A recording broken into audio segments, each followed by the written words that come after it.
แฉความลับการสะกดจิตมอมเมาประชาชนด้วยวิธีการอันแยบยลที่คุณเองก็อาจจะต้องทึ่งครับสวัสดีครับวันนี้จะมาพูดถึงหนังสือช็อกโลกครับที่เขียนขึ้นโดยนักโฆษณาชวนเชื่อครับที่เคยทำงานให้กับองค์กร CIA ครับผมสำหรับหนังสือเล่มนี้นะครับเขียนโดยเอ็ดเวิร์ด เบอร์เนยครับ1891ถึง1995ครับเขาเป็นหลานของซิกมันด์ ฟรอยด์ครับถ้าท่านคุ้นเคยกันดีเนาะเป็นผู้บุกเบิกศาสตร์แห่งการปรับเปลี่ยนทัศนคติของประชาชนซึ่งเขาได้ตั้งชื่อว่าเป็นแผนการควบคุมความคิดให้เป็นไปในทิศทางเดียวกันนะครับในช่วงสงครามโลกครั้งที่1เขาได้ทำงานร่วมกับวอลเตอร์ ลิมมานนะครับในฐานะที่เป็นคณะกรรมการการรับข้อมูลทางสาธารณะครับซึ่งเป็นคณะกรรมการที่มีอิทธิพลต่อการสร้างการโฆษณาชวนเชื่อและขายความเชื่อในการทำสงครามให้กับชาวอเมริกันด้วยประโยคที่ว่าจะต้องทำให้โลกปลอดภัยด้วยระบอบประชาธิปไตยซึ่งกลยุทธ์การตลาดในรูปแบบนี้ก็ถูกนำไปใช้ในการทำสงครามในยุคต่อๆมาเป็นเวลากว่า1 ศตวรรษที่เขาได้ใช้เทคนิคที่เขาเรียนรู้มาจากลิมมานครับในช่วงที่ทำงานให้กับทางคณะกรรมการแล้วทำการผสมผสานแนวคิดของฟรอยด์เข้าด้วยกันเขาได้กล้าออกมาเปิดเผยเทคนิคนี้อย่างตรงไปตรงมาไม่ว่าจะเป็นการโฆษณาชวนเชื่อในทางการเมืองหรือบริษัทต่างๆที่หากินกับประชาชนครับโดยเขาได้รับฉายาว่าเป็นเจ้าพ่อนักประชาสัมพันธ์อีกทั้งมีผู้ใช้บริการจากเขาซึ่งเป็นผู้มีอิทธิพลด้วยนะครับประธานาธิบดีด้วยนะครับนอกจากนี้แล้วเขายังเป็นผู้รณรงค์สร้างโฆษณาชวนเชื่อนะครับในบริษัทในช่วงปี1950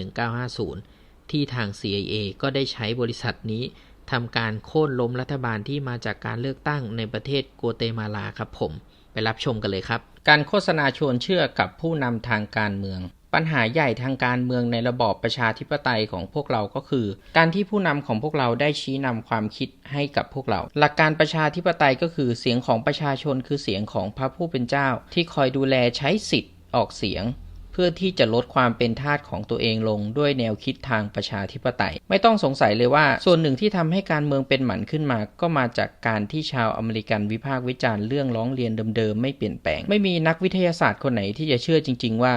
เสียงของประชาชนคือเสียงของพระผู้เป็นเจ้าหรือเป็นเสียงของผู้ฉลาดปราดเปรื่องหรือเป็นแนวคิดที่มีความสูงส่งเสียงของประชาชนเป็นตัวสะท้อนให้เห็นถึงความคิดของประชาชนจริงๆและความคิดนี้ก็มาจากการชี้นำโดยกลุ่มคนเพียงไม่กี่คนที่มีความเชื่อในแบบของพวกเขาและเป็นคนที่สามารถทำการปรับเปลี่ยนความคิดของประชาชนส่วนใหญ่ได้ถ่ายทอดความคิดให้กับประชาชนแบบผิดๆและมีการแสดงผ่านสัญลักษณ์และใช้สำนวนคำพูดซ้ำๆซากๆและใช้วิธีการพูดชักจูงใจผู้คนให้ทำตามผู้นำโชคดีที่พวกเรายังมีนักการเมืองที่ซื่อสัตย์และทำงานรับใช้ประชาชนจริงๆอยู่โดยเครื่องมือที่ใช้สำหรับโฆษณาชวนเชื่อนั้นถูกออกแบบมาเพื่อหล่อหลอมค่านิยมทางความคิดให้แก่ประชาชนทางด้านดิสราเอลีก็ได้แสดงท่าแท้ออกมาด้วยการใช้คำพูดดูถูกเหยียดหยามประชาชนเมื่อเขากล่าวว่าผมก็ทำตามข้อเรียกร้องของประชาชนแล้วแค่นี้ยังไม่เรียกว่าผมเป็นผู้นำของประชาชนอีกหรือเขาอาจกล่าวเพิ่มเติมด้วยว่าผมก็เป็นผู้นำของประชาชนแล้วแค่นี้ยังไม่เรียกว่าผมเป็นผู้รับใช้ของประชาชนอีกหรือโชคไม่ดีที่วิธีการสร้างความสัมพันธ์กับประชาชนที่นักการเมืองของพวกเราใช้กันอยู่ในปัจจุบันนั้นล้วนแล้วเป็นโฆษณาชวนเชื่อที่มีความล้าสมัยและไร้ประสิทธิภาพมากแบบเดียวกับที่ภาคธุรกิจใช้กันเมื่อปี1900จนถึงทุกวันนี้ก็ยังใช้วิธีนี้อยู่แม้ว่าการเมืองจะเป็นส่วนหนึ่งที่สำคัญในการดำรงชีวิตของชาวอเมริกันจากการที่ได้มีการโฆษณาชวนเชื่อแผ่ขยายอย่างเป็นวงกว้างแต่การโฆษณาชวนเชื่อเองก็มีการปรับเปลี่ยนความคิดของผู้คนให้เป็นไปตามปัจจัยทางแวดล้อมอย่างค่อยๆเป็นค่อยๆไปในช่วงแรกๆนักธุรกิจชาวอเมริกันก็เรียนรู้เรื่องนี้จากการเมืองเกี่ยวกับวิธีการต่างๆในการโน้มน้าวชักจูงประชาชนส่วนใหญ่แต่วิธีนี้จะต้องใช้ความพยายามในการพัฒนาระบบอย่างต่อเนื่องแม้ว่าในทางการเมืองยังคงยึดติดกับวิธีการเดิมๆอยู่ก็ตามโดยปกติผู้มีสิทธิ์ลงคะแนนเสียงไม่ค่อยสนใจการเมืองมากนักซึ่งพวกเราก็มักจะได้ยินมาแบบนั้นไม่ต้องสงสัยเลยว่าเป็นเพราะว่าความจริงก็คือทางด้านนักการเมืองก็ไม่รู้เหมือนกันว่าจะทำความเข้าใจความคิดของผู้คนในแต่ละปัจจัยแวดล้อมได้อย่างไรนักการเมืองยังไม่สามารถเข้าใจบทบาทของตัวเองและการปราศัยของเขาในแต่ละช่วงเวลาก็เป็นสิ่งที่สะท้อนให้เห็นถึงพฤติกรรมของผู้คนส่วนใหญ่ที่ได้รับความเชื่อผิดๆว่าผู้นำทางการเมืองจะต้องเป็นขี้ข้าของประชาชนเขาไม่ได้มีการรณรงค์หาเสียงในเรื่องผลประโยชน์แม้ว่าหุ่นยนต์ไม่ได้สนใจในเรื่องของผลประโยชน์ของประชาชนแต่มนุษย์ที่เป็นผู้นำเป็นนักรบ เป็นจอมเผด็จการจะคิดเรื่องผลประโยชน์แต่การเมืองของพวกเราที่เป็นอยู่ในขณะนี้มีเงื่อนไขปัจจัยต่างๆที่จะต้องมาวิเคราะห์เกี่ยวกับการลงคะแนนเสียงของประชาชนหมายความว่าผู้นำสามารถชี้นำประชาชนได้พร้อมๆกับเป็นผู้เชี่ยวชาญทางด้านการโฆษณาชวนเชื่อไปพร้อมๆกันไม่ว่าจะมีปัญหาเกี่ยวกับการลงคะแนนเสียงตามสถานที่ต่างๆหรือมีปัญหาในการอธิบายเกี่ยวกับการลงคะแนนเสียงหรือมีประเด็นใหม่ๆที่ต้องชี้แจงให้กับประชาชนได้รู้หรือมีปัญหาเกี่ยวกับเรื่องอื้อฉาวในการบริหารราชการแผ่นดินที่เกิดขึ้นเป็นรายวันก็เป็นส่วนหนึ่งที่สำคัญในการดำรงชีวิตของสังคมทั้งมีการโฆษณาชวนเชื่อไปจนถึงการค่อยๆปรับเปลี่ยนสภาพความคิดจิตใจของประชาชนส่วนใหญ่ซึ่งเป็นสิ่งสำคัญมากสำหรับการเมืองนักธุรกิจที่ประสบความสำเร็จในทุกวันนี้ก็ลอกเลียนแบบตัวอย่างจากนักการเมืองนักธุรกิจได้ทำการปรับเปลี่ยนตัวเองให้อยู่ในแสงสีเสียงและการรณรงค์การโฆษณาชวนเชื่อเขาเองเป็นผู้อยู่เบื้องหลังในการจัดฉากโฆษณาชวนเชื่อทั้งหมดในแต่ละปีเขาก็จะทำการพูดสรุปแบบลัดรวบแสดงท่าทางต่างๆคุยโวทำตัวสง่าผ่าเผยอ้างว่าตัวเองเป็นนักประชาธิปไตยพร้อมกับมีความเป็นชาตินิยมและเขาก็ได้ทำการบริจาคเพื่อการกุศลเพื่อให้ทางพนักงานยกย่องและสรรเสริญในตัวเขาแบบเดียวกับที่นักการเมืองทำไปก็เพื่อให้ประชาชนมองเห็นในคุณค่าของเขาแต่นั่นก็เป็นเพียงแค่การจัดฉากเล่นละครเล่นเป็นจังหวะดนตรีตามแบบฉบับของธุรกิจขนาดใหญ่โดยมีการสร้างภาพมายาคติในการบริหารรับใช้ประชาชนและสร้างมายาคติในการรับใช้ประชาชนอย่างมีเกียรติแต่นี่ก็เป็นวิธีการที่ทำให้ภาคธุรกิจส่งเสริมภาพลักษณ์ที่ดีไม่ว่าจะเป็นผู้อำนวยการบริษัทก็ดีพนักงานก็ดีผู้ถือหุ้นก็ดีและกับผู้บริโภคส่วนใหญ่ก็ดีซึ่งนั่นก็เป็นวิธีการอย่างหนึ่งที่ธุรกิจยักษ์ใหญ่ใช้ในการสร้างแบรนด์และขายผลิตภัณฑ์ต่างๆให้กับประชาชนสิ่งที่ภาคธุรกิจได้ปฏิบัติและทำการแข่งขันก็คือทำการศึกษาวิเคราะห์ประชาชนจากผลิตภัณฑ์ต่างๆที่ได้ผลิตออกมาและหาแนวทางในการเข้าถึงประชาชนให้มากที่สุดการรณรงค์แข่งขันทางการเมืองทุกวันนี้ก็เป็นเพียงแค่ละครที่ถูกจัดฉากขึ้นมาไม่ว่าจะเป็นเรื่องการแสดงออกถึงความเคารพการพูดเอาอกเอาใจประชาชนการอยู่ในแสงสีเสียงและการปราศัยส่วนหนึ่งก็เทียบกับเรื่องนี้ไม่ได้กับการที่ภาคธุรกิจได้ทำการศึกษาเกี่ยวกับประชาชนด้วยหลักวิทยาศาสตร์แต่ทางการเมืองจะมีการส่งเสริมให้ประชาชนสมัครเข้าพรรคการเมืองมองหาตัวแทนผู้สมัครทางการเมืองทำการปราศัยและแสดงออกอริยบทต่างๆและขยายความคิดกับผลิตภัณฑ์ต่างๆให้กับประชาชนการเมืองถือเป็นธุรกิจยักษ์ใหญ่แห่งแรกในประเทศอเมริกาด้วยเหตุนี้จึงเป็นเรื่องที่น่าตลกเหมือนกันที่ความจริงแล้วพบว่าภาคธุรกิจเองก็เรียนรู้บทเรียนทุกๆอย่างแต่การเมืองเองก็ล้มเหลวในการเรียนรู้วิธีการที่ทางภาคธุรกิจได้ทำการขยายความคิดผลิตภัณฑ์ต่างๆให้กับประชาชนทางด้านอิมิลี่ ดีเวลส์แบร์ก็ได้เล่าเรื่องนี้ผ่านทางหนังสือพิมพ์ The Independent เกี่ยวกับความพยายามที่สูญเปล่ากับการใช้เงินในการรณรงค์หาเสียงทางการเมืองมีการจัดรถทัวร์ปราศัยตามที่ต่างๆที่เธอเองก็เป็นส่วนหนึ่งของงานด้วยเธอประเมินว่าการใช้เวลาจัดรถทัวร์ปราศัย5 วันจะต้องเดินทางหลายพันไมล์ทั้งเธอกับวุฒิสภาอาวุโสเองก็ได้ทำการปราศัยทางการเมืองให้กับผู้คนที่ได้เข้ามาฟังประมาณ 1,105 คนซึ่งทำให้ผู้มีสิทธิ์ออกเสียงอาจถูกโน้มน้าวชักจูงใจให้เกิดเปลี่ยนใจได้ง่ายๆต้นทุนในการโน้มน้าวผู้คนที่มีสิทธิ์และลงคะแนนเสียงนั้นเธอประเมินว่าจากการคำนวณทั้งมูลค่าทางเวลาที่ได้เสียไปในเบื้องต้นเสียเงินไปถึง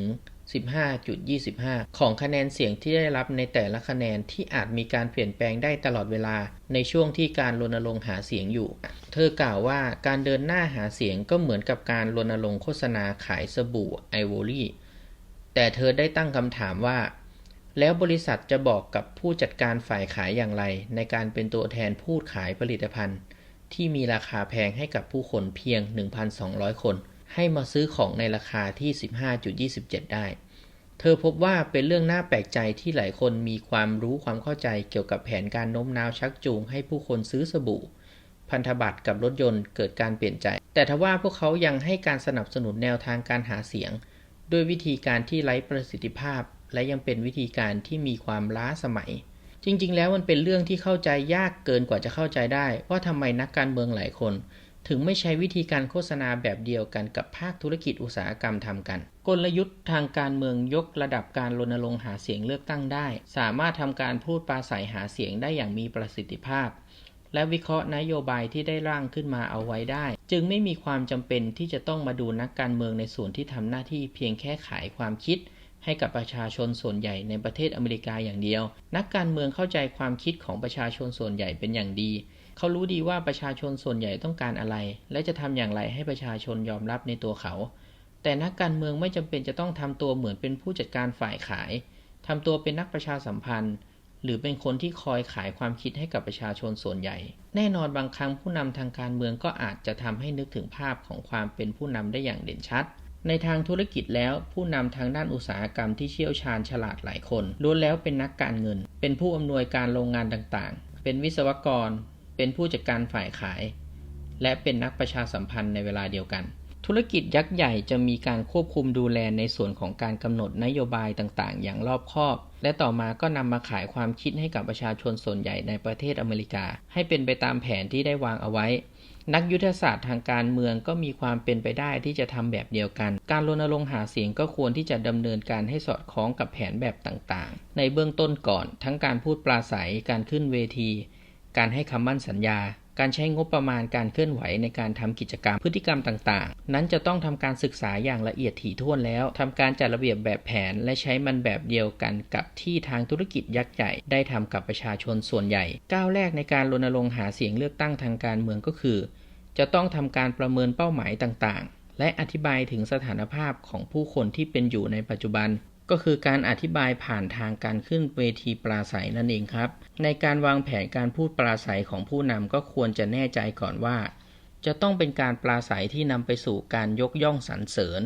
การรณรงค์หาเสียงในเรื่องของการให้คำมั่นสัญญากับประชาชน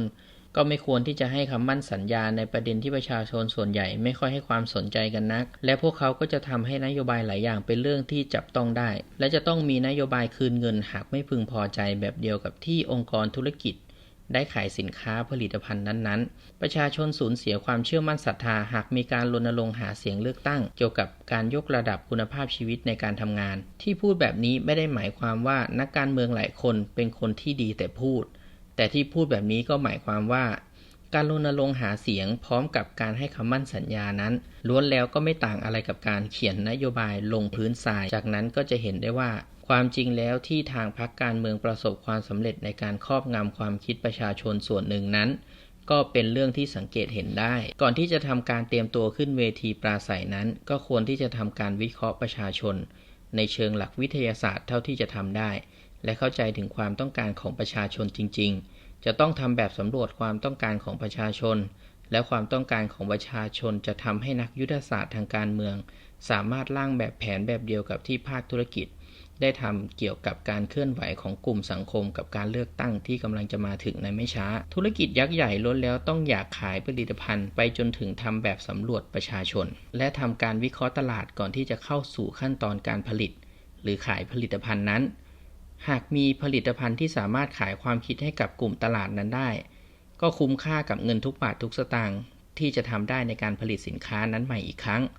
ในทางกลับกันหากว่ามีกลุ่มตลาดที่ไม่หันไปมองผลิตภัณฑ์ยี่ห้ออื่นก็คุ้มค่ากับเงินทุกบาททุกสตางค์ที่ได้เสียไปบ่อยครั้งการวิเคราะห์ถือเป็นหลักเบื้องต้นที่สำคัญต่อการปรับเปลี่ยนและพัฒนาผลิตภัณฑ์ชนิดต่างๆได้เช่นเดียวกับการเปลี่ยนแปลงทางด้านดัชนีที่เป็นอยู่ตอนนี้ด้วยเหตุผลนี้จะต้องทำการวิเคราะห์ตลาดอย่างละเอียดถี่ถ้วนและทำการขายสินค้าก็ต่อเมื่อบริษัทสามารถตั้งงบประมาณการขายในแต่ละปีได้จะต้องให้ช่องทางแพร่กระจายโฆษณาผ่านนิตยสารฉบับต่างๆกับหนังสือพิมพ์แต่ละที่และทำการคำนวณการเข้าถึงโฆษณาของผู้คนส่วนใหญ่ให้ได้อย่างแม่นยำด้วยว่าผู้คนส่วนใหญ่ให้ความสนใจโฆษณาของบริษัทมากน้อยแค่ไหน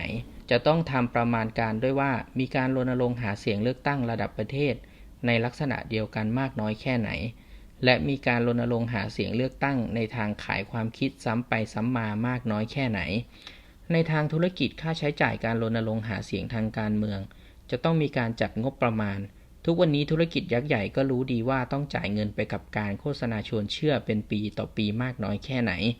จะต้องมีใบเสร็จค่าใช้จ่ายที่ชัดเจนในการโฆษณาตามที่ต่างๆไม่ว่าจะเป็นหนังสือพิมพ์นิตยสารที่กางแจ้งกับภาพโปสเตอร์แน่นอนจะต้องได้รับผลประโยชน์ในการทำซ้ำพร้อมกับการส่งเสริมการขาย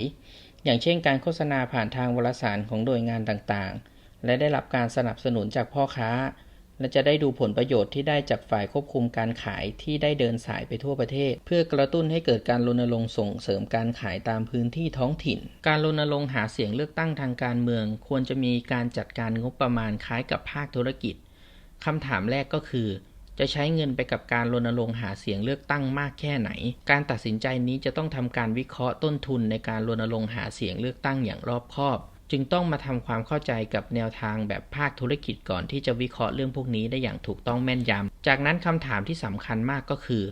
จะมีแนวทางในการระดมทุนเงินเข้ามายังไงบ้างเป็นที่แน่นอนว่าในทางการเมืองแล้วพวกเราจะได้รับอำนาจบารมีมากขึ้นหากมีการเพิ่มวงเงินในการรณรงค์หาเสียงเลือกตั้งในทางสร้างภาพลักษณ์ว่าเป็นผู้ใส่ซื่อบริสุทธิ์และทำตัวเหมือนกับเป็นคนของประชาชนเหมือนกับการรณรงค์ในการระดมทุนทางด้านการสงครามการบริจาคเพื่อการกุศลก็อาจเป็นตัวช่วยในการสร้างภาพลักษณ์ที่ดีในการระดมทุนขับเคลื่อนทางการเมืองการกำจัดมลทินบางส่วนทางการเมืองออกไปก็เป็นตัวยกระดับการสร้างอำนาจบารมีทางการเมืองในประเทศอเมริกามากขึ้นและผลประโยชน์ของประชาชนก็เป็นเรื่องที่ประเมินค่าไม่ได้หากมีผู้เข้าร่วมให้การสนับสนุนก่อนหน้านี้และช่วยในการยกระดับการรณรงค์หาเสียงเลือกตั้งเข้มข้นมากขึ้นเป็นอีกครั้งที่จะต้องย้อนกลับมาดูวิธีการของภาคธุรกิจที่ทำกันซึ่งในทางธุรกิจนั้นจะต้องให้รู้ก่อนว่าเงินทุกบาททุกสตางค์นั้นจะถูกนำไปใช้อย่างไรบ้างเรื่องนี้จะต้องคิดอย่างรอบคอบและทำการจัดสรรงบประมาณให้ได้อย่างถูกต้องครบถ้วนเพื่อช่วยให้ทุกๆก้าวในการรณรงค์เรื่องต่างๆเป็นไปได้อย่างมีประสิทธิภาพ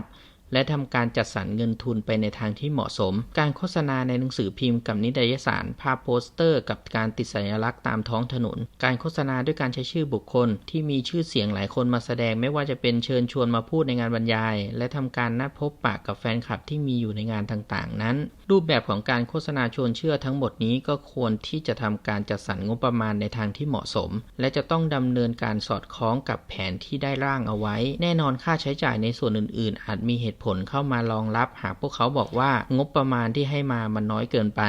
การที่จะทำให้ประชาชนมีอารมณ์ความรู้สึกในทางเดียวกันนั้นอาจเป็นส่วนหนึ่งของแผนการรณรงค์หาเสียงเลือกตั้งการที่ประชาชนไม่ใช้อารมณ์ความรู้สึกเข้ามาเกี่ยวข้องก็บีบให้พวกเขาเล่นบทเพื่อให้ประชาชนเกิดความสงสารเห็นใจและกระตุ้นประชาชนมีความอ่อนไหวทางอารมณ์มากขึ้นบ่อยครั้งการทำแบบนี้ก็เป็นค่าใช้จ่ายที่มีราคาแพงและบ่อยครั้งก็เป็นเรื่องที่ไม่คุ้มค่าเอาเสียเลยเนื่องจากไม่ได้ทำให้ประชาชนถูกครอบงำทางความคิดและไม่มีความคิดเป็นอันหนึ่งอันเดียวกันธุรกิจยักษ์ใหญ่รู้ดีว่าจะต้องทำให้ผู้คนส่วนใหญ่มีอารมณ์ความรู้สึกเบื้องต้นในทางเดียวกันเท่าที่จะเป็นไปได้อย่างไรก็ตามนักการเมืองเองก็ทำให้ผู้คนส่วนใหญ่มีอารมณ์ความรู้สึกไปในทางเดียวกันโดยใช้ข้อมูลข่าวสารของฝ่ายตัวเองเพียงข้างเดียวการสร้างอารมณ์ความรู้สึกให้ไปในทางเดียวกันในช่วงรณรงค์หาเสียงเลือกตั้งทางการเมืองนั้นความจริงแล้วถือเป็นสิ่งสำคัญที่จะต้องทำอย่างชนิดที่เลี่ยงไม่ได้แต่การลงมือทำนั้นก็จะต้องทำดังนี้คือข้อ 1 จะต้องให้ประชาชนเห็นพ้องต้องกันในแบบแผนการรณรงค์หาเสียงเลือกตั้งเบื้องต้นก่อนและรายละเอียดข้อมูลทั้งหมดเป็นเพียงแค่เรื่องรองเท่านั้นข้อ 2 จะต้องปรับเปลี่ยนอารมณ์ความรู้สึกของประชาชนในภาคส่วนต่างๆตามที่ได้วางแผนไว้ข้อ 3 จะต้องใช้สื่อสารมวลชนเผยแพร่ความคิดต่างๆให้ประชาชนเกิดความคล้อยตามกันการใส่อารมณ์ความรู้สึกลงไปในคำพูดปราศัยมักจะมีการใส่อารมณ์มากเกินไปไม่ว่าจะเป็นการเดินขบวนก็ดีการรวมพลของฝูงชนก็ดีและการดูเหมือนว่าจะประสบความสำเร็จได้ดีเมื่อประชาชนส่วนใหญ่ใช้อารมณ์ความรู้สึกแบบบ้าคลั่งในงานต่างๆทางด้านตัวแทนผู้สมัครที่ได้เอาเด็กๆแต่ละคนมาวางไว้บนหน้าตักของเขาและให้สื่อมวลชนทำการถ่ายรูปนั้นก็บ่งบอกได้ถึงอริยบทที่แสดงออกมาได้เป็นอย่างดีหากเขาได้ทำการขึ้นเวทีปราศัยหาเสียงเขาอาจจะหอมแก้มเด็กๆหากว่ามันคุ้มค่าที่จะทำแบบนั้นซึ่งสื่อไปถึงการร่างนโยบายเกี่ยวกับเด็กเล็กและทำการขึ้นเวทีปราศัยหาเสียงในเวลาเดียวกันแต่การใส่อารมณ์ความรู้สึกในงานต่างๆโดยไม่คำนึงถึงแนวในการรณรงค์หาเสียงเลือกตั้งถือเป็นเรื่องที่แย่เอามากๆจะเห็นได้ว่าเป็นเรื่องที่แย่มากที่ทางผู้ผลิตสเก็ตฮอกกี้ได้ทำการโฆษณาโดยใช้ภาพโบสถ์ที่ปกคลุมไปด้วยใบไม้ผลิเป็นความจริงที่โบสถ์สามารถโน้มน้าวชักจูงให้ผู้คนหันมาสนใจในศาสนามากขึ้นและทุกคนเองก็ชอบใบไม้ผลิแต่วิธีการแบบนี้ไม่ได้เป็นการขายความคิดจนทำให้การโฆษณาสเก็ตฮอกกี้กลายเป็นเรื่องตลกขบขันอีกทั้งไม่ได้ช่วยหรือกระตุ้นให้ผู้ซื้อหันมาซื้อสินค้ามากขึ้นเลยการเมืองทุกวันนี้มักให้ความสำคัญกับการแสดงอริยบทต่างๆทั้งการรวมกลุ่มการขึ้นเวทีปราศัยการร่างนโยบายต่างประเทศถือเป็นจุดขายสำคัญของประชาชน หรือพวกเขาไม่ได้ให้ความสำคัญกับการแสดงอิริยาบถต่างๆที่จับต้องไม่ได้เสน่ห์ของตัวแทนผู้สมัครถือเป็นความลับสำคัญในการเล่นแร่แปรธาตุได้โดยทำให้การปราศัยที่ดูน่าเบื่อจืดชืดให้กลายเป็นการปราศัยที่โน้มน้าวให้ผู้คนหันมาลงคะแนนให้กับเขาได้นโยบายการให้ความช่วยเหลือถือเป็นสิ่งที่ตัวแทนผู้สมัครจะต้องให้เหตุผลบางอย่างที่สามารถจับต้องได้ในประเทศนี้ทั้งตัวพรรคการเมืองเองกับเป้าหมายต่างๆก็มีความสำคัญมากเท่ากับอิริยาบถของตัวแทนผู้สมัครพวกเขาไม่ต้องแสดงอิริยาบถก็ได้แต่ตัวแทนผู้สมัครจะต้องมีความรู้ความสามารถในการบริหารพรรคการเมืองได้อย่างเหมาะสมและการบริหารจะต้องให้ความสำคัญกับแบบแผนในการรณรงค์หาเสียงเลือกตั้งแม้แต่เฮนรี่ฟอร์ดเองนั้นทุกวันนี้ก็เป็นหนึ่งในบุคคลที่มีภาพลักษณ์ที่ดีในวงการธุรกิจประเทศอเมริกาโดยเขาจะต้องทำความเข้าใจเกี่ยวกับผลิตภัณฑ์ของตัวเองไม่ใช่ให้ผลิตภัณฑ์มาทำความเข้าใจในตัวเขาจึงเป็นสิ่งสำคัญมากที่จะต้องมีผู้จัดการทางด้านการรณรงค์หาเสียงเลือกตั้งไปจนถึงมีการศึกษาการใช้อารมณ์ความรู้สึกของกลุ่มคนในสังคมในหัวข้อของผู้คนส่วนใหญ่ไม่ได้คิดเพียงแค่พรรคการเมืองเดโมแครตหรือรีพับลิกันเท่านั้นทุกวันนี้ผู้คนส่วนใหญ่ไม่สนใจการเมืองและการทำให้ผู้คนส่วนใหญ่สนใจการรณรงค์หาเสียงเลือกตั้งนั้นจะต้องรับประกันว่าผู้คนส่วนใหญ่จะต้องได้รับผลประโยชน์อย่างเท่าเทียมกันจากการหาเสียงเลือกตั้งผู้คนส่วนใหญ่มีความเชื่อมโยงกับหลายกลุ่มด้วยกันไม่ว่าจะเป็นกลุ่มทางเศรษฐกิจสังคมศาสนาการศึกษาวัฒนธรรมเชื้อชาติสมาคมวิทยาลัยท้องถิ่นกีฬาและกลุ่มอื่นๆอีกหลายร้อยกลุ่มด้วยกันเมื่อประธานาธิบดีคูลิตได้เชิญนักแสดงหลายคนมาร่วมรับประทานอาหารเช้านั้นที่เขาทำแบบนั้นก็เพราะเขารู้ดีว่าไม่เพียงแค่จะมีกลุ่มนักแสดงที่เข้ามาร่วมวงเท่านั้นแต่จะมีแฟนคลับกับผู้คนส่วนใหญ่ที่ให้ความสนใจในวงการบันเทิงเข้ามาร่วมงานด้วยไม่ว่าจะเป็นใครหน้าไหนก็ต้องมาอยู่ในกลุ่มเดียวกับเขาร่างกฎหมายการให้คุ้มครองมารดาก็ผ่านไปได้ด้วยดีเนื่องจากผู้คนส่วนใหญ่ที่ต้องสู้กับเรื่องนี้ต่างก็เข้าใจดีว่าคุณแม่หลายคนได้ก่อร่างสร้างกลุ่มขึ้นมาทำให้นักการศึกษาหลายคนก็ตั้งกลุ่มขึ้นมาทำให้แพทย์หลายคนทำการก่อตั้งกลุ่มขึ้นมากลุ่มทั้งหมดนี้ก็มีอิทธิพลกับกลุ่มอื่นๆด้วยและทำให้กลุ่มทั้งหมดมีอิทธิพลมากพอที่จะกดดันและเรียกร้องให้ทางสภาคองเกรสได้เข้าใจถึงความจริงที่ประชาชนส่วนใหญ่ต่างก็อยากให้ผ่านร่างกฎหมายฉบับนี้ให้เป็นวาระแห่งชาติการรณรงค์หาเสียงทางการเมืองจะต้องระบุถึงเป้าหมายโดยรวมกับแบบแผนเบื้องต้นก่อนโดยจะต้องระบุกลุ่มคนที่จะทำการเจาะจงเข้าไปหาเสียงโดยจะต้องใช้ความรอบคอบในการจัดสรรพื้นที่การประชาสัมพันธ์ผ่านทางสื่อสารมวลชนแต่ละแห่งเพื่อที่จะควบคุมการเผยแพร่ข้อมูลข่าวสารได้อย่างมีประสิทธิภาพสูงสุดการรณรงค์หาเสียงเลือกตั้งทางการเมืองผ่านสื่อสารมวลชนอาจเจาะเข้าถึงประชาชนที่อยู่ในบ้านจำนวนมากและเห็นผลได้ค่อนข้างแน่นอนหรือการจัดงานหรือกิจกรรมต่างๆจะต้องเป็นตัวจุดความคิดต่างๆให้แพร่กระจายต่อผู้คนเป็นวงกว้างไม่ว่าจะเป็นการใช้ช่องทางต่างๆที่สามารถเข้าถึงการติดต่อสื่อสารไปยังมนุษย์ได้และการเผยแพร่โฆษณาจะต้องทำให้ผู้คนมองเห็นภาพที่ชัดเจนหรือเป็นข้อมูลข่าวสารที่ประชาชนรับรู้และเข้าใจได้การโฆษณาทุกๆอย่างที่ทำลงไปจะต้องเป็นเรื่องที่สามารถเข้าใจได้ง่ายสำหรับทุกคนรวมไปถึงเป็นการโฆษณาที่เป็นประโยชน์ไม่ทางใดก็ทางหนึ่งนักรณรงค์หาเสียงทางการเมืองทุกวันนี้จะมีการยึดพื้นที่สื่อไม่ว่าจะเป็นทางวิทยุสื่อสิ่งพิมพ์สถานที่จัดงานเลี้ยงการพบปะกับประชาชนการขึ้นเวทีปราศัยและวิธีการอื่นๆที่ช่วยให้แนวคิดของเขาเจาะเข้าถึงประชาชนได้แต่นั่นก็เป็นเพียงแค่ส่วนน้อยเท่านั้นจริงๆแล้วมีงานหลากหลายประเภทที่สามารถจัดการรณรงค์หาเสียงเลือกตั้งได้และทำให้ผู้คนส่วนใหญ่บอกต่อๆกันไม่ว่าจะเป็นการแสดงละครการประกวดการจัดตั้งองค์กรต่างๆทางการเมืองการให้ความร่วมมือกับทางด้านสถาบันการศึกษาการร่วมมือในการจัดตั้งกลุ่มต่างๆซึ่งทุกวันนี้ยังหาแนวทางที่สร้างความดึงดูดใจให้ผู้คนหันมาสนใจทางการเมืองได้อย่างจริงจังไม่ได้แต่อีกหลายกลุ่มก็อาจประสบความสำเร็จในการเผยแพร่ความคิดให้กับประชาชนส่วนใหญ่ได้แต่อย่างไรก็ตามการที่จะจบภารกิจได้นั้นจะต้องทำการโน้มน้าวชักจูงประชาชนในทุกๆกลุ่มให้คิดไปในทางเดียวกันไม่ว่าจะเป็นการใช้ข้อมูลข่าวสารต่างๆที่เข้าถึงประชาชนตลอดจนถึงมีการตีพิมพ์จากหนังสือนิตยสารจดหมายภาพโปสเตอร์ใบปลิวกับตราสัญลักษณ์หนังสือพิมพ์ตลอดจนถึงมีการแสดงให้เห็นรูปภาพจากการถ่ายภาพการแสดงตลอดจะต้องให้ประชาชนรับรู้โดยการขึ้นเวทีปราศัยจากถ้อยคำพูดต่างๆผ่านวงดนตรีผ่านทางวิทยุบรรเลงเพลงรณรงค์หาเสียงการเลือกตั้งทางการเมืองวิธีการทั้งหมดนี้จะต้องเป็นพรรคการเมืองเท่านั้นถึงจะประสบความสำเร็จได้ วิธีการสร้างความสนใจก็เป็นเพียงแค่วิธีหนึ่งเท่านั้น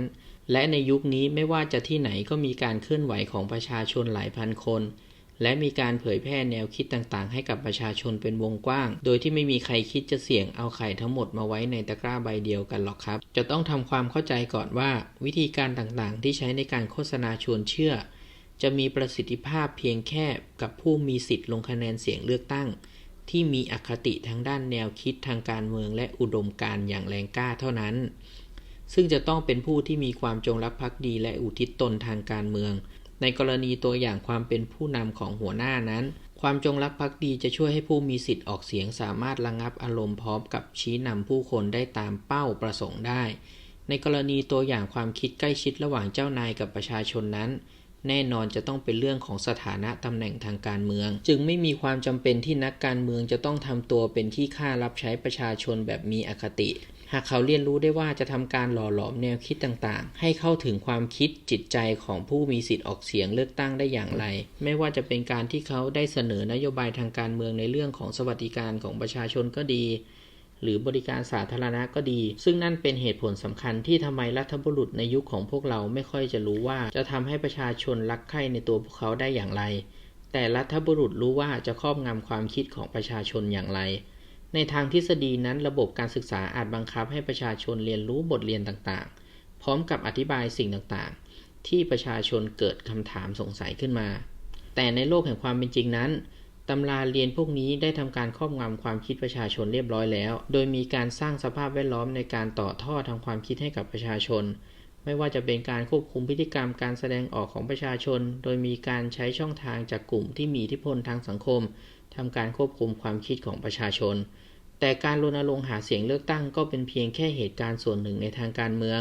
แต่โครงสร้างของรัฐบาลยังคงขับเคลื่อนประเทศต่อไปและผู้เชี่ยวชาญก็ได้โฆษณาชวนเชื่อให้เป็นประโยชน์และบ่มเพาะรากฐานทางความคิดตลอดจนถึงไม่ให้ประชาชนทำการก่อการประท้วงเพื่อเป็นการสนับสนุนรัฐบาลที่มาจากระบอบประชาธิปไตยมากกว่าการสนับสนุนการรณรงค์หาเสียงเลือกตั้งหลักธรรมาภิบาลเป็นอย่างการขายความเชื่อให้กับสังคมไม่ต่างอะไรกับสินค้าโภคภัณฑ์อย่างไรก็ดีบ่อยครั้งผมเองก็สงสัยว่าในอนาคตนักการเมืองหลายคนที่ยังคงรักษาอำนาจบารมีกับความเสถียรภาพของพรรคการเมืองเอาไว้นั้นทำไมถึงไม่พยายามฝึกฝนนักการเมืองหน้าใหม่ที่ถูกปลูกฝังโดยนักโฆษณาชวนเชื่อในช่วงเวลาเดียวกันไม่นานมานี้ผมเคยพบกับจอร์จโอวารีเขาได้กล่าวว่าประชาชนในพรินสตันจะมาเข้าร่วมในหอแทมมานี่หากผมเป็นเขาในช่วงเวลานั้นผมก็คงจะคิดหาคนรุ่นใหม่ที่หัวแหลมที่สุดมาหลายคน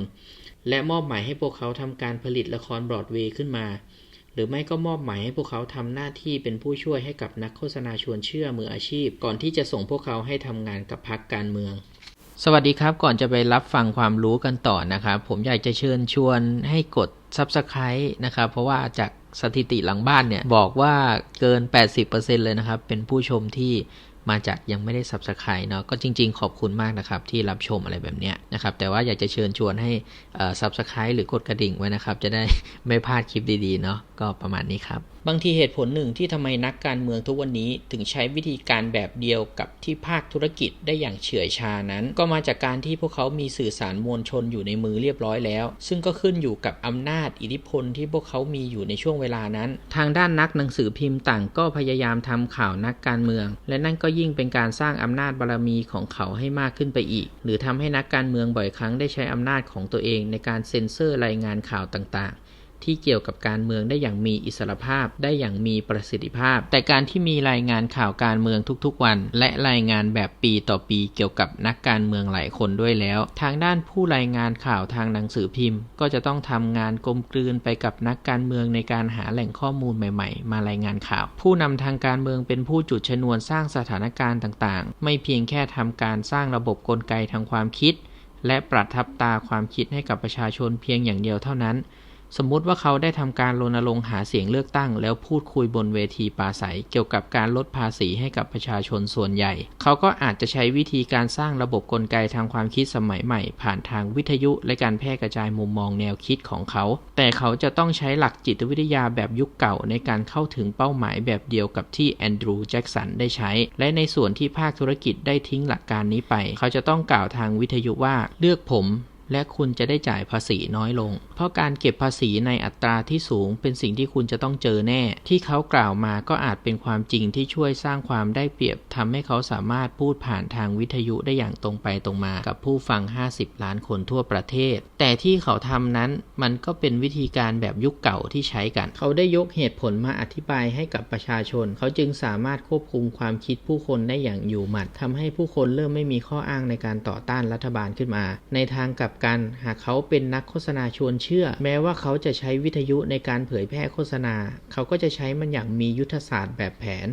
เนื่องจากเขาได้ทำการรณรงค์หาเสียงเกี่ยวกับภาษีเขาไม่เพียงแค่จะบอกกับประชาชนว่าพวกเขาจะต้องเสียภาษีมากขึ้นจากการที่เขาได้จับจ่ายใช้สอยเท่านั้นแต่เขาจะสร้างสถานการณ์ต่างๆเพื่อที่เขาจะสามารถหาข้อโต้แย้งขึ้นมาถกเถียงและพิสูจน์ว่าตัวเองพูดถูกบางทีการที่เขาเล่นประเด็นเกี่ยวกับการลดภาษีให้ได้ใน20เมืองนั้นก็อาจจะสร้างมายาคติทางความคิดขึ้นมาเกี่ยวกับค่าใช้จ่ายที่นำไปสู่การเสียภาษีเพิ่มขึ้นเขาเห็นว่าการเล่นแง่ประเด็นต่างๆเหล่านี้ก็จะเริ่มทำให้ผู้ชายกับผู้หญิงที่มีชื่อเสียงหลายคนให้ความสนใจเกี่ยวกับการลดภาษีมากขึ้นจากผลประโยชน์ทางการเมืองที่ได้รับเขาเริ่มมีกลุ่มต่างๆเป็นของตัวเองเป็นกลุ่มที่มีความสนใจเหมือนกันโดยเฉพาะเรื่องผลกระทบจากค่าครองชีพที่ปรับตัวสูงขึ้นการที่สร้างความปั่นป่วนนี้ให้กับคนระดับล่างนั้นเขาเองก็ได้หยิบยกประเด็นพวกนี้ขึ้นมาเล่นบางทีก็อาจจะมีผู้ชายที่มีชื่อเสียงหลายคนทำการบอยคอตเสื้อคลุมขนสัตว์และหันมาให้มีความสำคัญกับสูตรที่ทำมาจากผ้าไหมแทนจนกว่าทางเสื้อขนสัตว์จะยอมรับเงื่อนไขในการลดภาษี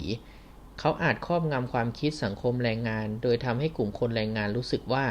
การใส่เนื้อขนสัตว์ที่มีราคาแพงเป็นอันตรายต่อสุขภาพในช่วงหน้าหนาวไม่ว่าเขาจะหยิบยกเล่นประเด็นไปในทางไหนเขาจะต้องพยายามทำให้ประชาชนตั้งคำถามก่อนที่เขาจะรับมือจัดการกับปัญหาด้วยตัวเองจากนั้นเมื่อเขาได้พูดกับประชาชนหลายล้านคนผ่านทางวิทยุเขาจะต้องไม่ทำให้ประชาชนมีเหตุผลในการคิดถึงปัญหาต่างๆและจะต้องทำการขัดจังหวะไม่ให้ผู้คนหันกลับมาคิดโดยจะทำให้ผู้คนตั้งใจฟังในสิ่งที่เขาพูดมากขึ้นในทางกลับกันเขาก็พยายามให้คำตอบกับคำถามที่ถูกตั้งขึ้นมาภายในเวลาเดียวกันและพยายามบีบคั้นอารมณ์ความรู้สึกของประชาชนให้สนใจประเด็นที่เขาได้พูดมากขึ้นความสำคัญในการครอบงำความคิดประชาชนโดยใช้เหตุการณ์วันสำคัญนั้นก็มีการอธิบายไว้จากโทมัสมาซาลิกที่ต่อมาเขาได้กลายเป็นรักษาการประธานาธิบดีและต่อมาเขาก็ได้กลายเป็นประธานาธิบดีแห่งสหรัฐเช็กโกสโลวาเกียทางด้านประเทศเช็กโกสโลวาเกียกลายเป็นรัฐอิสระเมื่อวันจันทร์ที่28เดือนตุลาคมปี1918แทนที่จะเป็นวันอาทิตย์ที่17ตุลาปี1918เนื่องจากอาจารย์มาซาลิกรู้ดีว่าผู้คนส่วนใหญ่ทั้งโลกจะได้รับข้อมูลเกี่ยวกับประเทศของเขามากขึ้นและสามารถประกาศตัวเองได้ว่าเป็นประเทศสาธารณรัฐได้อย่างเป็นอิสระตอนวันจันทร์ช่วงเช้ามากกว่าที่จะเป็นวันอาทิตย์เนื่องจากสื่อสิ่งพิมพ์มีแนวโน้มที่จะเล่นเรื่องนี้ในช่วงวันจันทร์ตอนเช้าผมกับเขาได้พูดคุยกันก่อนหน้าที่เขาจะประกาศเรื่องนี้อย่างเป็นทางการทางด้านอาจารย์มาซาลิกก็ได้กล่าวว่าผมจะสร้างประวัติศาสตร์ด้วยวิธีการใช้โทรเลขเป็นสื่อกลางหากผมไม่ได้เปลี่ยนแปลงวันเช็กโกสโลวาเกียให้เป็นวันชาติการใช้โทรเลขเป็นตัวสร้างประวัติศาสตร์และด้วยเหตุนี้ทำให้วันเวลาเปลี่ยนแปลงไปเหตุการณ์นี้ถือเป็นกรณีตัวอย่างที่สำคัญเกี่ยวกับเทคนิคการโฆษณาชวนเชื่อยุคใหม่แน่นอนเป้าหมายในการโฆษณาชวนเชื่อมีแนวโน้มที่จะเป็นกลไกไปสู่การทำลายล้างที่เห็นได้จากประชาชนด้วยกันเองความคิดเห็นของผมคิดว่าไม่ถึงขั้นขนาดทำลายล้างกันไปข้างแต่การโฆษณาชวนเชื่อเพียงอย่างเดียวก็มีแนวโน้มที่จะสร้างความเปราะบางให้กับโลกจนทำให้นักปัญญาชนกับความคิดที่มีความเชื่อผิดๆใช้การโฆษณาชวนเชื่อไปในทางที่ไม่สอดคล้องกับโลกแห่งความเป็นจริงหรือสร้างความแตกแยกทางสังคมเป็นอีกครั้งที่จะต้องหันกลับไปดูโฆษณาชวนเชื่อที่ถูกใช้ประโยชน์จากการผลิตความคิดให้กับประชาชนโดยฝ่ายผู้นำทางการเมืองไม่ว่าจะยังไงก็เกิดการตั้งคำถามที่ว่าความจริงแล้วผู้นำเป็นคนสร้างการโฆษณาชวนเชื่อหรือโฆษณาชวนเชื่อเป็นตัวสร้างผู้นำขึ้นมาซึ่งการโฆษณาชวนเชื่อมีการแพร่กระจายเป็นอย่างวงกว้างที่ทางตัวแทนสื่อสิ่งพิมพ์สามารถยกยอปอปั้นใครหน้าไหนก็ได้คำตอบก็จะเห็นได้จากคำถามแบบเดียวกันก็คือหนังสือพิมพ์เป็นตัวสร้างความคิดให้กับประชาชนหรือความคิดของประชาชนเป็นตัวสร้างหนังสือพิมพ์ขึ้นมายังมีการโฆษณาชวนเชื่อที่สามารถแพร่กระจายได้จากรากฐานทางความคิดของตัวผู้นำเองหรือทำให้แนวคิดนั้นเป็นเรื่องที่ไร้ค่าไปแต่เช่นกันผู้ ผู้นำเองก็จะทำการหว่านเมล็ดพืชทางความคิดบางอย่างให้กับประชาชนเพื่อให้มองเห็นภาพทางความคิดมากขึ้นโดยจะต้องทำการปฏิสัมพันธ์ระหว่างผู้นำกับประชาชนให้เป็นในทางบวกทางด้านนักการเมืองจะไม่มีการโฆษณาชวนเชื่อเว้นแต่เขาต้องการอะไรบางอย่างที่จำเป็นให้ทางสาธารณชนรับรู้ไม่ว่าจะประชาชนอยากรับฟังหรือไม่อยากก็ตามแต่หากสมมุติว่ามีการโฆษณาชวนเชื่อไปในทางผิดหรือไปในทางเสื่อมเสียพวกเราก็ไม่สามารถที่จะทำการรื้อถอนวิธีการโฆษณาชวนเชื่อแบบนี้ได้แต่การโฆษณาชวนเชื่อบางอย่างก็มักจะทำให้ผู้นำแต่ละคนที่ต้องการโน้มน้าวชักจูงผู้มีสิทธิ์ลงคะแนนเสียงการวิพากษ์วิจารณ์ของประชาชนบ่อยครั้งก็มีแนวโน้มที่จะทำให้ประธานาธิบดีสหรัฐอเมริกาให้ความสำคัญกับการโฆษณาชวนเชื่อมากขึ้นโดยเขาอาจยังไม่ได้เป็นประธานาธิบดีก็จริงแต่เขาก็ได้บ่มเพาะสร้างความคิดเห็นจนทำให้ประชาชนยกย่องเขาเป็นวีรบุรุษไม่ได้บอกให้ประชาชนเคารพในพระผู้เป็นเจ้าผมเองก็ค่อนข้างเห็นด้วยว่ามีการทำลักษณะแบบนี้จริงแต่ว่าคุณจะต้องหยุดยั้งการเผยแพร่โฆษณาชวนเชื่อที่เป็นตัวสะท้อนแรงปรารถนาที่แท้จริงของประชาชนส่วนหนึ่งได้อย่างไรกันประชาชนชาวอเมริกันส่วนใหญ่คิดว่าการบริหารราชการแผ่นดินของรัฐบาลเป็นไปในทางที่เลวร้ายหากประชาชนส่วนใหญ่มีแนวโน้มที่จะมองประธานาธิบดีเป็นสัญลักษณ์ตัวแทนวีรบุรุษก็ไม่ใช่เรื่องผิดอะไรที่จะต้องทำการโฆษณาชวนเชื่อแบบนั้นแต่การโฆษณาชวนเชื่อแบบนี้ก็เป็นเหมือนการบิดเบือนธรรมชาติที่แท้จริงและสร้างปฏิสัมพันธ์กับประชาชนแบบจอมปลอมอย่างไรก็ดีการทำแบบนี้ก็เป็นการผลักดันบุคคลเข้ามาดำรงตำแหน่งไม่เหมาะสมบางทีฟังดูแล้วเป็นเงื่อนไขปัจจัยที่ทำให้คนคนนั้นไม่ต้องใช้ประโยชน์ในการโฆษณาชวนเชื่อหรือการโฆษณาชวนเชื่อเองก็ไม่สามารถประยุกต์ใช้ได้ตามวัตถุประสงค์ก็ได้จะเห็นได้จากกรณีตัวอย่างของเจ้าชายแห่งเวลส์ชายหนุ่มผู้นี้ได้ทำการเก็บเกี่ยวสะสมความทุกข์ใจและไม่รู้สึกประทับใจกับการที่ชาวอเมริกันเข้ามาท่องเที่ยวเท่าไหร่นักเพียงแค่เพราะว่าเขาได้รับความเชื่อผิดโดยประชาชนชาวอเมริกันส่วนใหญ่มีการแต่งกายดูดีมีเสน่ห์น่าดึงดูดเป็นคนที่รักการเล่นกีฬาชอบการเต้นบางทีก็เป็นที่ไม่ค่อยสนโลกเท่าไหร่ไม่มีอะไรที่ทำให้รู้สึกว่าชาวอเมริกันเป็นคนที่มีเกียรติหรือมีอำนาจบารมีในความคิดเห็นของเขาจนกระทั่งเขาได้เดินทางไปในเมืองนิวยอร์กเท่านั้นแหละครับทำให้เขามองเห็นภาพบ้านเมืองที่ปกครองโดยระบอบประชาธิปไตยและมองเห็นโลกธุรกิจที่มีความแข่งขันกันอย่างดุเดือดที่ได้เห็นจากกิจวัตรประจำวันของแรงงานแต่ละคนเขาจะต้องทำการศึกษาเรียนรู้เกี่ยวกับการใช้ชีวิตของชาวอเมริกันอย่างจริงจังเช่นเดียวกันกับเจ้าชายในประเทศอื่นๆอย่างเช่นกุสตาฟแห่งประเทศสวีเดนเนื่องจากตอนนั้นการโฆษณาชวนเชื่อยังขาดประสิทธิภาพทางด้านเจ้าชายแห่งเวลส์ก็ได้ถูกจับตามองจากประชาชนชาวอเมริกันเป็นอย่างมากและจะต้องทำความเข้าใจระหว่างสองประเทศนี้ให้มากขึ้นเช่นเดียวกันประชาชนชาวอเมริกันส่วนใหญ่ถูกผู้มีอำนาจได้วางกรอบในชีวิตประจำวันหากผู้นำได้เลือกที่จะควบคุมกรอบการดำเนินชีวิตของประชาชนไปในทางใดทางหนึ่งพวกเขาก็เลือกที่จะทำการอธิบายและเขียนบทละครให้ประชาชนนั้นส่วนใหญ่ปฏิบัติตามในแบบเดียวกับผู้นำในทางปฏิบัติทางการเมืองเอาเข้าจริงๆแล้ววิธีการแบบนี้มีแนวโน้มที่จะปลูกฝังให้ประชาชนเชื่อฟังในตัวผู้นำได้อย่างลากลึกได้ดีกว่าแน่นอนทางด้านการเมืองเองก็ล้วนต้องเอียงหูฟังที่พื้นธรณีซึ่งก็อาจจะเรียกได้ว่าเป็นโสตแพทย์ก็ได้โดยพวกเขาจะต้องสัมผัสถึงพื้นธรณีและเอียงหูฟังผู้คนทั่วประเทศแต่บ่อยครั้งเขาเองก็ไม่รู้ว่าจะต้องเจอกับอุปสรรคอะไรบ้างไม่ว่าจะเป็นเรื่องพื้นหรือไม่ก็ตามเขาอาจจะใช้หน้าม้าเข้ามาสัมภาษณ์พร้อมกับลงสื่อสิ่งพิมพ์จากนั้นเขาก็จะรอคอยเสียงสะท้อนจากประชาชนโดยประชาชนเองก็ได้ทำการแสดงออกผ่านทางรวมกลุ่มหรือผ่านการลงมติหรือผ่านทางโทรเลขหรือแม้แต่เดินขบวนกดดันฝ่ายบรรณาธิการที่มีแนวโน้มเอียงข้างหรือไม่ก็ฝักใฝ่ฝ่ายใดก็ตามโดยพื้นฐานแล้วเสียงสะท้อนของประชาชนก็ทำให้เขาทำการปรับเปลี่ยนนโยบายเป็นครั้งคราวหรือไม่ก็ทำการรื้อถอนนโยบายหรือไม่ก็ทำการปรับเปลี่ยนให้สอดคล้องกับความคิดของประชาชนส่วนใหญ่ให้เข้าถึงตัวเขาวิธีการนี้ก็เป็นในรูปแบบการปรับเปลี่ยนความคิดของประชาชนไปในทางที่สันติในช่วงที่มีการทำสงครามที่จะควบคุมอารมณ์ความรู้สึกของฝ่ายข้าศึกให้เป็นในทางที่สันติหรือทำการทดสอบแนวโน้มพฤติกรรมของประชาชนในแต่ละช่วงเวลาเป็นวิธีที่ปกติแล้วมักจะถูกใช้โดยนักการเมืองก่อนที่จะมีการร่างกฎหมายฉบับต่างๆและถูกใช้โดยรัฐบาลก่อนที่จะทำการร่างนโยบายต่างประเทศหรือนโยบายภายในประเทศวิธีการนี้มักถูกใช้ในการฟอกตัวเองให้ดูดีหากนักการเมืองอยากเป็นผู้นำประเทศจริงเขาก็ทำได้โดยจะต้องมีทักษะความสามารถในการใช้เครื่องมือการโฆษณาชวนเชื่อในการโน้มน้าวชักจูงผู้คนส่วนใหญ่แทนที่จะทำให้ประชาชนเดินตามก้นพวกเขาด้วยวิธีการที่เถอะทะหรือใช้แบบผิดๆนักโฆษณาชวน เชื่อจะมีวิธีการโฆษณาไม่เหมือนกับนักการเมืองที่ใช้กันโดยพื้นฐานแล้วการโฆษณาชวนเชื่อที่ประสบความสำเร็จจะต้องมีเป้าหมายที่ชัดเจนและจากนั้นก็พยายามจะเจาะเข้าถึงความคิดพื้นฐานของผู้คนและทำการปรับเปลี่ยนความคิดด้วยการสร้างสถานการณ์ต่างๆและจากนั้นก็ทำการครอบงำความคิดประชาชนหน้าที่ของนักรัฐบุรุษกล่าวโดยจอร์จเบอร์นาร์ดชอว์ก็คือจะต้องชี้นำเป้าหมายชีวิตของประชาชนด้วยวิธีการแบบนักวิทยาศาสตร์ทุกวันนี้ผู้นำทางการเมืองก็เป็นผู้นำได้ด้วยเทคนิคการโฆษณาชวนเชื่อไม่ว่าจะเป็นเรื่องของเศรษฐกิจการเมืองกับประชาชนหากเขาได้แสดงออกถึงความเป็นปัญญาชนให้กับประชาชนได้รับรู้เขาก็อาจจะถูกถีบออกมาจากเส้นทางการเมืองได้หากเขาได้ใช้วิธีทางประชาธิปไตยหรือมีผู้ติดตามต่างๆที่ยอมรับในตัวผู้นำหลายคนคำถามก็คือแล้วทำไมถึงไม่มีการฝึกฝนคนรุ่นใหม่ให้มีภาวะความเป็นผู้นำโดยปลูกฝังอุดมการณ์ทางความคิดเมื่อมีช่องว่างระหว่างชนชั้นปัญญาชนกับชนชั้นนักปฏิบัติมากเกินไปกล่าวโดยนักประวัติศาสตร์อย่างบัคเคิลพวกเขาก็ไม่มีอิทธิพลเพียงพอที่จะทำการครอบงำความคิดผู้คนได้ต่อมาการทำแบบนี้ก็ไม่มีประโยชน์อะไรที่จะทำให้ได้รับผลตอบแทนกลับมาการโฆษณาชวนเชื่อเป็นสะพานที่เชื่อมต่อช่องว่างตรงนี้ในยุคที่อารยธรรมสมัยใหม่มีความซับซ้อนมากขึ้นการโฆษณาชวนเชื่อของรัฐบาลพวกเรานั้นก็มองได้ว่ารัฐบาลได้ใช้สิ่งสื่อพิมพ์เป็นกระบอกเสียงสำคัญในการเป่าหูประชาชนเพื่อที่จะทำให้ทางรัฐบาลสามารถทำการปฏิสัมพันธ์กับประชาชนได้ซึ่งเป็นวิธีการที่สำคัญอย่างยิ่งต่อระบอบประชาธิปไตยทางด้านเดวิด ลอเรนซ์ก็ได้อธิบายเกี่ยวกับเรื่องนี้ไม่นานมานี้ว่า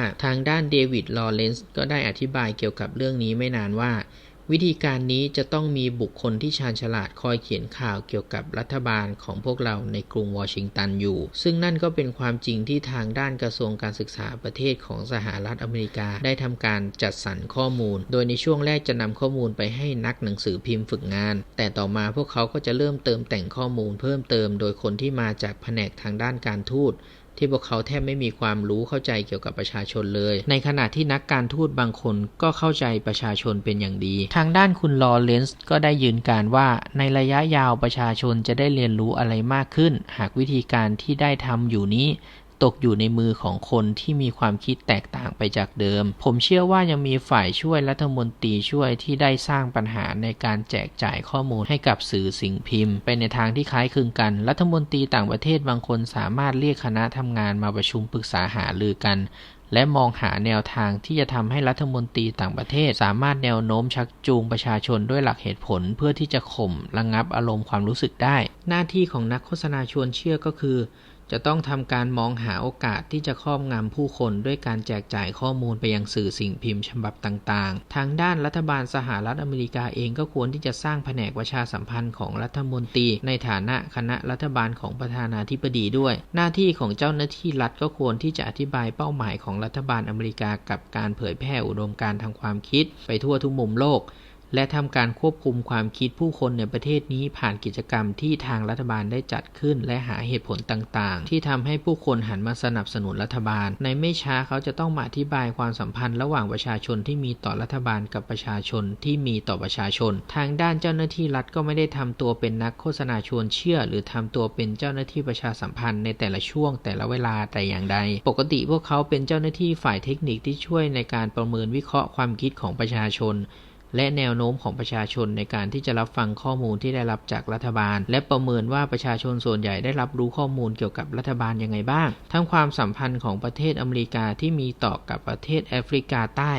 กับประเทศในแถบยุโรปก็จะมีการพัฒนามากขึ้นภายใต้เงื่อนไขสถานการณ์ต่างๆพวกเราควรที่จะรู้ได้ว่าภาวะความเป็นผู้นำของรัฐบาลที่มาจากระบอบประชาธิปไตยจากปัญญาชนคนส่วนน้อยเพียงไม่กี่คนที่รู้ว่าจะทำการจัดระเบียบชี้นำประชาชนอย่างไรแล้วรัฐบาลพวกเรามาจากการโฆษณาชวนเชื่อหรือเปล่าก็เป็นไปได้หากคุณถูกบ่มเพาะให้เชื่อฟังรัฐบาลจากที่โรงเรียนแต่ที่โรงเรียนนั้นการศึกษาจากตำรามันก็ไม่ได้เพียงพอสำหรับการครอบงำความคิดผู้คน จะต้องทำโฆษณาชวนเชื่อโดยฝ่ายผู้เชี่ยวชาญตลอดจนถึงการสร้างสถานการณ์ต่างๆไม่ว่าจะเป็นการสร้างเหตุการณ์ต่างๆที่ใหญ่โตและเขียนบทละครสร้างประเด็นต่างๆขึ้นมาด้วยเหตุนี้ในอนาคตนักรัฐบุรุษสามารถเข้าไปครอบงำความคิดของประชาชนได้โดยผ่านการวางนโยบายที่มีความสำคัญต่อกระบวนการความคิดครอบงำความคิดและทำการจัดระเบียบความคิดของผู้คนส่วนใหญ่ผู้มีสิทธิ์ออกเสียงส่วนใหญ่ล้วนแล้วมีความคิดที่ไม่เหมือนกันในการทำความเข้าใจในแต่ละประเด็นแต่ละเรื่องและใช้ความคิดสติปัญญาไม่เหมือนกัน